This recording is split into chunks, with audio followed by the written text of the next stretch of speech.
सिर्फ 4 पंक्ति से शुरुआत करता हूँ।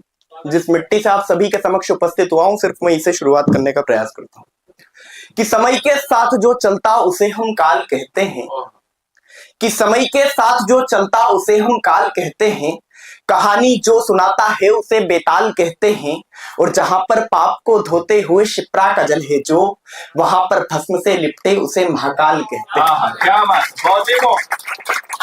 आज मातृ दिवस है, मातृ शक्ति की यहाँ पर उपस्थित है, और मैं सिर्फ 4 पंक्तियां, किसी बड़े शायर की याद आती है, किसी बड़े कवि की याद आती है कि बहुत रोते हैं मगर दामन हमारा कम नहीं होता। चूंकि आज माँ का एक दिवस है और मैं शायद किसी की पंक्तियों को नोट करता हूं कि बहुत रोते हैं मगर दामन हमारा कम नहीं होता। रमेश जी की पंक्तियां है कि बहुत रोते हैं मगर दामन हमारा कम नहीं होता, इन आंखों के बरसने का कोई मौसम नहीं होता, कि बहुत रोते हैं मगर दामन हमारा कम नहीं होता, इन आंखों के बरसने का कोई मौसम नहीं होता, और मैं अपने दुश्मनों के बीच भी महफूज रहता हूँ, मेरी माँ की दुआओं का खजाना कम नहीं होता। मैं एक दिवंगत शायर को की पंक्तियां नोट करता हूँ कि किसी के हिस्से में मनोवर साहब की पंक्तियां याद आती है। हालांकि मैं कभी किसी की पंक्तियां पढ़ता नहीं हूं मेरे काव्य पाठ के बीच में, लेकिन आज मातृ दिवस है, आज मातृ शक्ति की उपस्थिति है, तब मैं पंक्तियों को हेडलाइन करना चाहता हूं कि किसी के हिस्से में मका तो किसी के हिस्से में दुका आई, मैं घर में सबसे छोटा था मेरे हिस्से में माँ आई। तब 4 पंक्तियां नन्ही कलम लड़खड़ाते हुए खुद की 4 पंक्तियां पढ़ता हूं कि माँ बिन जीवन जीवन क्या बंजर माटी सा लगता है। क्या है माँ, कि माँ बिन जीवन जीवन क्या। मैंने मेरे जीवन में 4 पंक्तियों से ज्यादा माँ पे लिखा नहीं, क्योंकि शायद इससे ज्यादा मेरी औकात थी नहीं कि मैं लिख पाऊं। क्योंकि लोगों ने, कवियों ने, शायरों ने बहुत बड़ी बड़ी पंक्तियां लिख दी, बहुत लंबी लंबी लिख दी, पर शायद मेरे को लगता है कि इतना लंबा लिखना किसी भी कवि के लिए आसान हो ही नहीं सकता, क्योंकि माँ एक शब्द बहुत भारी शब्द है। तब 4 पंक्तियां पढ़ता हूं कि माँ के ऊपर 4 पंक्तियां पढ़ता हूं कि माँ बिन जीवन जीवन क्या बंजर माटी सा लगता है, अरे ये जीवन क्या जीवन है बर्बादी सा लगता है, और माँ के यश और कीर्ति से सब काम यूं ही बन जाता है, जिसपे माँ की दुआ ना हो वो जीवन ना जीर पाता है। तब 4 पंक्तियां पढ़ता हूं कि जो कुछ मिलता है उसी में जिंदगी को तारना पड़ता है। लोग पूछते हैं कि लड़कों की जिंदगी क्या होती है, मैं 4 पंक्तियां पढ़ता हूं कि जो कुछ मिलता है उसी में जिंदगी को तारना पड़ता है। हम लड़कों से पूछो कि मन को कैसे मारना पड़ता है, जो कुछ मिलता है उसी में जिंदगी को तारना पड़ता है। हम लड़कों से पूछो कि मन को कैसे मारना पड़ता है, और इतना आसान नहीं होता जोकरों की तरह घर से बाहर निकलना साहब, बहुत थोड़ा कुछ पाने के लिए जिंदगी में बहुत कुछ हारना पड़ता है। तब 4 पंक्तियां पढ़ता हूं कि दबदबा बनता नहीं यार बनाना पड़ता है। हमारी मानसिकता यह होती है कि उसके पास इतना क्यों है, उसके पास इतनी क्षमता क्यों है, उसके पास इतनी कैपेसिटी क्यों है। तब 4 पंक्तियां पढ़ता हूं कि दबदबा बनता नहीं यार बनाना पड़ता है। हमारी मानसिकता तुलनात्मक अध्ययन करने में रहती है कि उसके पास इतना है तो मेरे पास क्यों नहीं है, चाहे वो विद्या हो, चाहे वो पैसा हो, या कुछ भी हो चाहे। तब मैं 4 पंक्तियां पढ़ता हूं कि दबदबा बनता नहीं यार बनाना पड़ता है, पैसा मुफ्त में नहीं मिलता कमाना पड़ता है। 4 पंक्तियां पढ़ता हूं कि दबदबा बनता नहीं यार बनाना पड़ता है, पैसा मुफ्त में नहीं मिलता कमाना पड़ता है, और उन्हें लगता है बड़ा आसान हर ऊंचाई पाना, मगर खुद को उष्ण से उष्ण ज्वाला में तपाना पड़ता है। बहुत ही अच्छे। और पथ में बिखरे नुकीले कांटों पर चढ़ना पड़ता है। लोग कहते हैं कि जीवन में हर चीज आसान होती है, आसान कुछ भी नहीं होता। जीवन में हम किसी को शिखर पे देखते हैं तो वो सिर्फ शिखर पे इतने आसानी से नहीं चढ़ता। तब पंक्तियां पढ़ता हूं कि पथ में बिखरे नुकीले कांटों पर चढ़ना पड़ता है, पग में चुभन भले हो किंतु लड़ना पड़ता है, और जीवन के संघर्षों में ही प्रतिभाएं पलती है जी, ख्याति के लिए प्रतिमानों को गढ़ना पड़ता है। तब 4 पंक्तियां पढ़ता हूं कि अपने मन का भी थोड़ा हवन कीजिए, अपने मन का भी थोड़ा हवन कीजिए, निज स्वार्थ छोड़ थोड़ा जतन कीजिए, ये ईर्ष्या है साहब खुद को जला जाएगी, अपने स्तर पे थोड़ा मनन कीजिए। तब 4 पंक्तियां पढ़ता हूं। यहाँ पे मातृशक्ति दिवस है आज, और मेरा थोड़ा सा अलग है, नई कविता है, मैं तरन्नुम में पढ़ने का प्रयास करता हूँ। आप शायद मेरे को पहली बार सुनोगे, या फिर मेरे किसी पे भी यह कविताएं नहीं मिलेगी। तब 4 पंक्तियां पढ़ता हूँ, पहली बार पढ़ रहा हूं।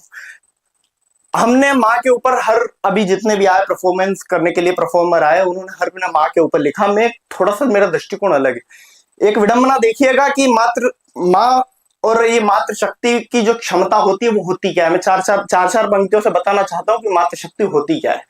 एक बच्ची है जिसकी उम्र महज 8 वर्ष है, वो देखती है अपने पिता के पार्थिव शरीर को, शहीद की बेटी करके मेरी कविता है। 7 वर्ष की बेटी है, उसकी कल्पनाएं क्या रही होगी, उसकी विडंबनाएं क्या रही होगी उसके घर पे जब उसने उसके पिता की शरीर देखा होगा, उसने जब पार्थिव शरीर देखा होगा। 4 पंक्तियां देखना, उस बच्ची की क्षमता देखना। मैं 4 पंक्तियां पढ़ता हूं कि पापा आप ना हो घर में सूना सूना है। थोड़ा सा अलग है क्योंकि अभी आज मातृशक्ति आज उपस्थित है। मैं 4 पंक्तियां पढ़ता हूं कि माता होती क्या है, हमारी बेटी होती क्या है, क्षमताएं क्या होती है। हमने हमारे कवियों पर भी एक प्रश्न चिन्ह लगाना चाहता हूं। हमारे कवियों ने लिखा कि खूब लड़ी मर्दानी, वो तो झांसी वाली रानी थी। अगर मर्द से ही अगर तुलना करनी होती तो मर्द ही ताकत का कोई उदाहरण नहीं हो सकता। मैं बताना चाहता हूं कि ताकत का उदाहरण क्या होता है। तब 4 पंक्तियां पढ़ता हूं कि पापा आप ना हो घर में सूना सूना है। क्या क्या रही होगी विडंबना। 7 वर्ष की बेटी है, उसने क्या अनुभव किया होगा उसके पिता के लिए जब उसके पिता आए नहीं है। तब की विडंबना देखिएगा कि पापा आप ना हो घर में सूना सूना है, आंखों में अश्क दर्द भी 1000 गुना है। एक एक पंक्तियों पर गौर कीजिएगा क्योंकि बहुत मुश्किल से लिखा है मैंने कि पापा आप ना हो घर में सूना सूना है, आंखों में अश्क दर्द भी 1000 गुना है। कई दिन बीते आप तो अब घर भी न आते, न होली न दिवाली। कि पापा आप ना हो घर में सूना सूना है, आंखों में अश्क दर्द भी 1000 गुना है। कई दिन बीते आप अब घर भी न आते, दादी का चश्मा फूटा है वो भी नहीं लाते।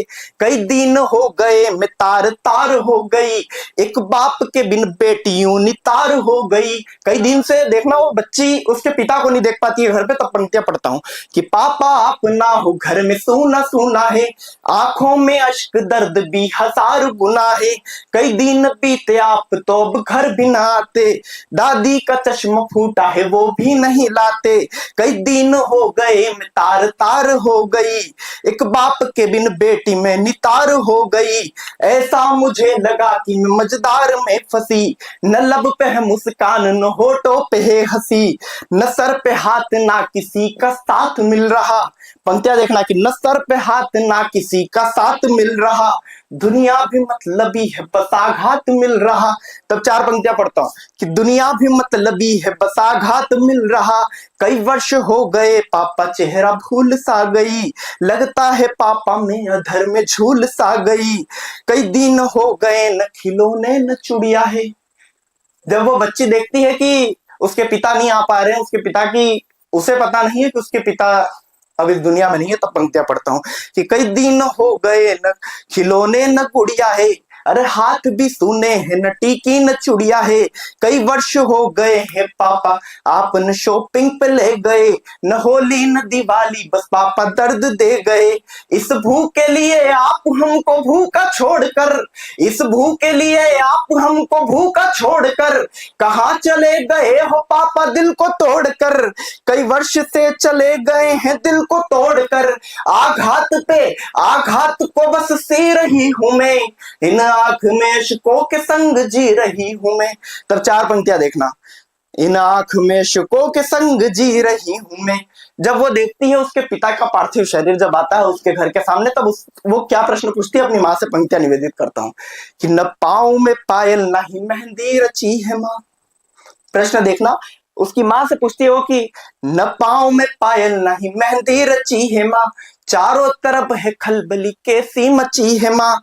न मांग में सिंदूर ना ही नाक में नथनी, पहले तो बहुत सजती थी पापा की ये सजनी। अरे क्या हुआ इसे ये कुछ भी बोलती नहीं, अपनी बेटी के पूछने पे भी मुंह खोलती नहीं। और जब उसको पता चलता है कि उसके पिता इस संसार में नहीं रहे, तब उसकी प्रतिक्रिया क्या होती है। तब पंक्तियां पढ़ता हूं कि हर एक आंसू का हिसाब मैं लेके रहूंगी, कि हर एक आंसू का हिसाब में लेके रहूंगी, न कभी कुछ सहा है और ना ही सहूंगी। शहीद की बेटी हूं बदला तो मैं लूंगी, इस ईंट का जवाब मैं पत्थर से ही दूंगी। बहुत बहुत धन्यवाद। बहुत ही अच्छा, बहुत ही